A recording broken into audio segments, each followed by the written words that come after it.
प्रिय मित्रों नमस्कार। आज का विषय है हमारा अहिंसा के बारे में। अहिंसा किस प्रकार से हमें जीवन में उन्नति के मार्ग पर लेके जाती है।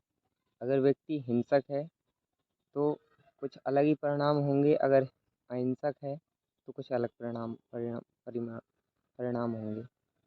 जैसा कि हम आपको बताने जा रहे हैं अहिंसा के बारे में। अगर कोई व्यक्ति अहिंसा को धारण करता है, अष्टांग योग के अंतर्गत यम के अंतर्गत आने वाले जो यह विषय है अहिंसा को धारण करता है, तो वह निश्चित रूप में अपने जीवन में बहुत ही उन्नति के मार्ग पर जाएगा। तो हम आज अहिंसा के बारे में बात करने वाले हैं। अहिंसा यानी किसी भी प्रकार से किसी का अहित ना करना अहिंसा कहलाता है। मस्तिष्क में अगर आपने बना रखा है किसी को मारने का, तो वह हिंसा होगी, ना कि अहिंसा। आपको किसी भी प्रकार से मस्तिष्क में सोच कर, विचार कर, देख कर, किसी भी तरह अगर आपने किसी को कष्ट पहुंचाने की कोशिश करी, तो आप अहिंसा का पालन नहीं कर रहे हैं। आपको शुद्ध शब्दों में यही बताया जा रहा है।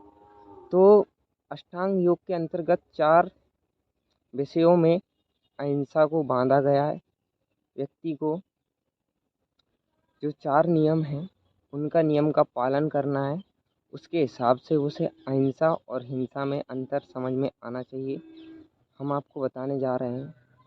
पहला नियम है जाति, दूसरा नियम है देश, तीसरा नियम है काल, चौथा नियम है समय। पहले नियम में हम आपको बताने जा रहे हैं जाति। अगर किसी मनुष्य को ऐसा लगता है कि वह किसी को मार रहा है, जैसे कि अन्य जाति का मछली, गाय, भैंस, बकरी, कुछ भी उसे कष्ट पहुंचा रहा है, और इंसान के प्रति हिंसा का भाव नहीं रख रहा है, तो वो भी हिंसा के अंदर ही आएगा। अगर वो दूसरों को, जीव जंतुओं को परेशान कर रहा है, तो वो भी हिंसा के अंदर ही आएगा, वो अहिंसक नहीं होगा। वो हिंसा को ही धारण किए हुए है मनुष्य। दूसरे नंबर में आता है, पहले नंबर में जाति से आपको विमुक्त होना है। जाति का मतलब सभी प्राणियों में आप समानता रखेंगे, सभी के प्रति यही भावना रखेंगे कि आपको किसी को भी कष्ट नहीं पहुंचाना, किसी भी जाति विशेष को कष्ट नहीं पहुंचाना है। दूसरे नंबर में आता है देश। देश से यह तात्पर्य है कि यदि आप किसी भी जगह पर जाकर आपको ऐसा लगता है कि हम यहाँ पर हिंसा कर सकते हैं और यहाँ पर हिंसा नहीं कर सकते, तो ये भी अनुचित ही होगा। आपको सभी स्थानों पर समानता देखनी है। अगर आप ऐसा सोचते हैं कि मुझे मंदिर जाकर ही अच्छा लगता है, बाकी मैं जगह पर हिंसा कर सकता हूँ, तो ये गलत है। आपको अगर मंदिर के बाहर भी अहिंसा का ही पालन करना है, मंदिर के अंदर भी अहिंसा का ही पालन करना है। ये अहिंसा का नियम है। तीसरे नियम पे आता है काल। काल यानी आप ऐसा समझें जैसे कि आज आपने व्रत धारण कर रखा है, तो आप सोच रहे हैं कि आज मैं हिंसा नहीं करूँगा, और मेरा व्रत निकल गया या मेरा जो टाइम था वो निकल गया, उसके बाद में मैं हिंसा चालू कर दूं, तो ये कदाचित अनुचित ही होगा। आप हिंसा का ही पालन कर रहे हैं, अहिंसा धारण नहीं किए हुए। तो आपको इस बात का स्मरण रखना है कि आप किसी भी काल में अहिंसा या हिंसा का पालन नहीं करेंगे। आपको अहिंसा धारण करना है, तो हर समय पर आपको अहिंसा को ही याद रखना चाहिए। उसके बाद में मैं आपसे बात करने वाला हूँ चौथे नंबर पर देश काल के बारे में।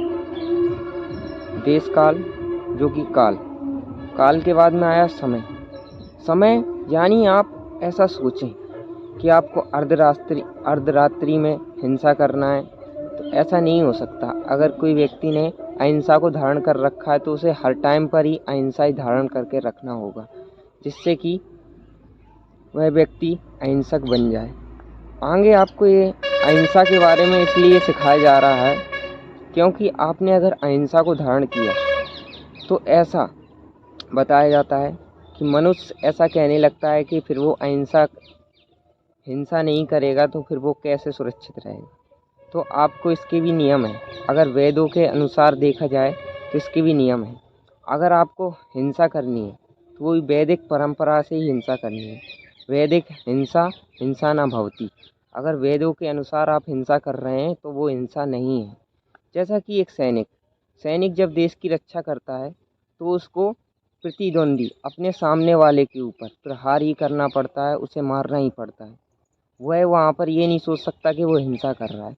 अगर उसने धर्मयुक्त हिंसा की है तो वो अहिंसा ही कहा जाएगा। उसका धर्म है कि उसे अहिंसा करनी है, उसकी वो अहिंसा में ही गिनती की जाएगी। अगर आप समझिए, अगर एक वो सैनिक अगर उस टाइम पर उस प्रतिद्वंदी या अपने दुश्मन को नहीं मारेगा तो वो दुश्मन उसके देश में घुसकर कितने लोगों को कष्ट पहुंचाएगा। इससे अच्छा अगर धर्म के युक्त अगर धर्म का पालन करने के लिए आपको हिंसा भी करनी पड़े तो वो अहिंसा में ही आएगी। इसके बाद हम बात करते हैं, जैसा कि आप अर्जुन को ही जानते हैं, वो अहिंसक बन गए थे। वो ये कह रहे थे कि मैं अपने परिवार के लोगों से नहीं लड़ सकता हूँ, ऐसा वैसा सभी प्रकार की बातें वो कर रहे थे। तब श्री कृष्ण जी ने उन्हें ज्ञान दिया था, कहा था कि यदि अगर मनुष्य धर्मयुक्त हिंसा करता है तो वो अहिंसा ही होता है। आत्मा तो वैसे भी हमारा है, उसे कोई मार नहीं सकता, जला नहीं सकता, गंदा नहीं कर सकता। वह तो जैसी है वैसी ही रहेगी। ये तो शरीर है, बदलता रहता है, मट्टी की रिसाइकलिंग हो रही है। आप इस तरीके से इसे समझिए। तो अगर एक मान सम्माननीय व्यक्ति है, अगर उसके मान पर आँच आए तो वहाँ पर उसे अपनी हिंसा करते हुए भी वो अहिंसक ही कहलाएगा।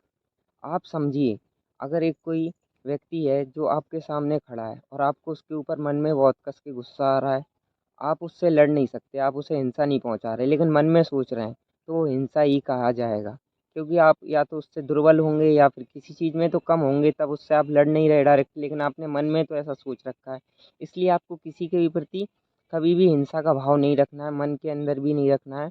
उसके बाद में हम आपको बताते हैं, जैसे कि किसी कोई गुंडा गुंडा टाइप का व्यक्ति है, बहुत दुर्व्यवहार करता है लोगों के साथ में, पर आप भी ये कहने बैठ जाएं नहीं नहीं हम इसके साथ में हिंसा नहीं कर सकते, तो ये बिल्कुल अनुचित ही होगा।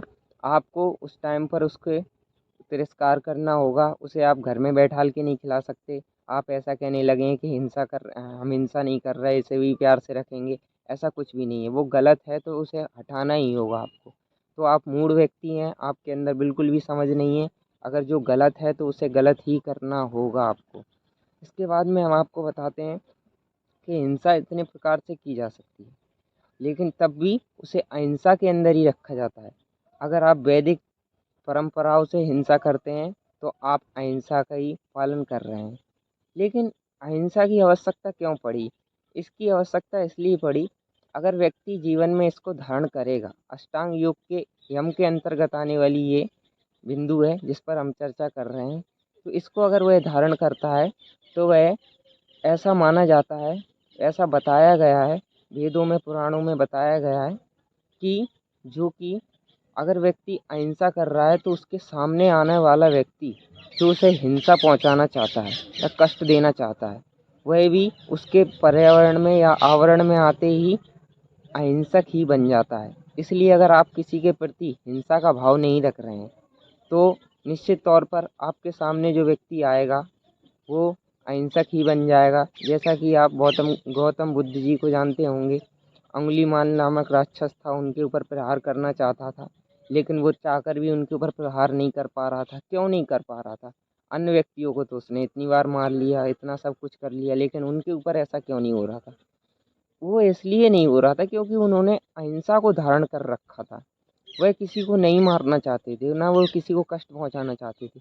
इसलिए अंगुलीमाल उन्हें जानकर भी नहीं मार पा रहा था। फिर उसने सारी चीज़ें, आप तो जानते हैं, वो लंबी कथा है, उसको सारी चीज़ें छोड़कर वो आगे बढ़ा और संन्यास को ग्रहण कर लिया उसने। इतना सब कुछ परिवर्तन हो गया उसके जीवन में।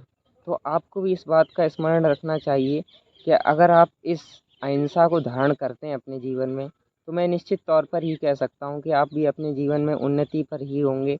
और अगर आपने ऐसा किया तो आपकी समाज में बहुत ही इज्जत बढ़ेगी।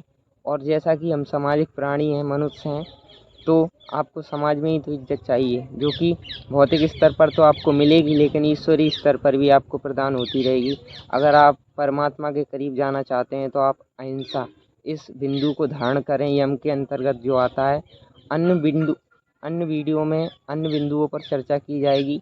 इसके लिए यहीं तक आपके जीवन की मैं मंगल कामना करता हूँ। नमस्कार मित्रों।